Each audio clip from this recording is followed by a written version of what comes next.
morning, class. Today we're going to be doing a read aloud, and our learning target is students be able to describe different feelings of characters and answer questions relating to key details of the story. Today we're going to be reading Chrysanthemum by Kevin Henkes. The day she was born was the happiest day in her parents' lives. "She's perfect," said her mother. "Absolutely," said her father, and she was. She was absolutely perfect. "Her name must be everything she is," said her mother. "Her name must be absolutely perfect," said her father, and it was. Chrysanthemum. Her parents named her Chrysanthemum. Chrysanthemum grew and grew and grew, and when she was old enough to appreciate it, Chrysanthemum loved her name. She loved the way it sounded when her mother woke her up. She loved the way it sounded when her father called her for dinner. And she loved the way it sounded when she whispered it to herself in the bathroom mirror. Chrysanthemum, chrysanthemum, chrysanthemum. Chrysanthemum loved the way her name looked when it was written with ink on an envelope. She loved the way it looked when it was written with icing on her birthday cake. And she loved the way it looked when she wrote it herself with her fat orange crayon. Chrysanthemum, chrysanthemum, chrysanthemum. Chrysanthemum thought her name was absolutely perfect. And then she started school. On her first day, Chrysanthemum wore her sunniest dress and her brightest smile. She ran all the way. "Hooray," said Chrysanthemum, "school!" But when Mrs. Chudd took roll call, everyone giggled upon hearing Chrysanthemum's name. "It's so long," said Joe. "It scarcely fits on your name tag," said Rita, pointing. "I'm named after my grandmother," said Victoria. "You're named after a flower." Chrysanthemum wilted.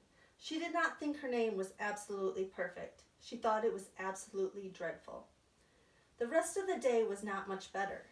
During nap time, Victoria raised her hand and informed Mrs. Chudd that Chrysanthemum's name was spelled with 13 letters. "That's exactly half as many letters as there are in the entire alphabet," Victoria explained. "Thank you for sharing that with us, Victoria," said Mrs. Chudd. "Now put your head down."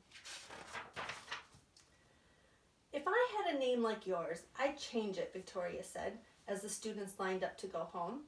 "I wish I could," thought Chrysanthemum miserably. "Welcome home," said her mother. "Welcome home," said her father. "School is no place for me," said Chrysanthemum.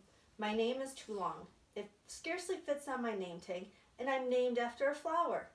"Oh, pish," said her mother. "Your name is beautiful." "And precious and priceless and fascinating and winsome," said her father.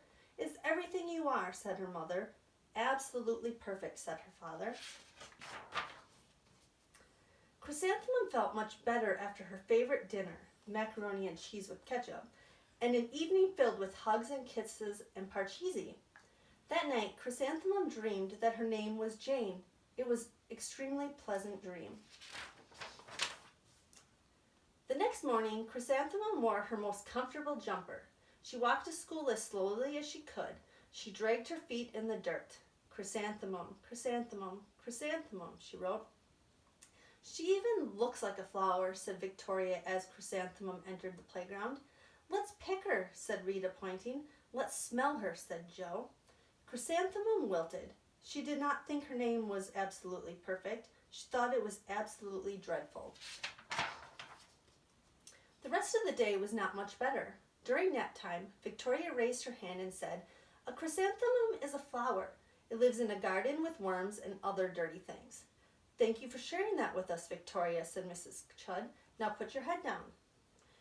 "I just cannot believe your name," Victoria said as the students lined up to go home. "Neither can I," thought Chrysanthemum miserably. "Welcome home," said her mother. "Welcome home," said her father. "School is no place for me," said Chrysanthemum. "They said I even look like a flower. They pretended to pick and smell me." "Oh, pish," said her mother. "They're just jealous and envious and begrudging and discontented and jaundiced," said her father. "Who wouldn't be jealous of a name like yours?" said her mother. "After all, it's absolutely perfect," said her father. Chrysanthemum felt a trifle better after her favorite dessert, chocolate cake with buttercream frosting, and another evening filled with hugs and kisses and parcheesi. That night, Chrysanthemum dreamed that she was a chrysanthemum. She sprouted leaves and petals.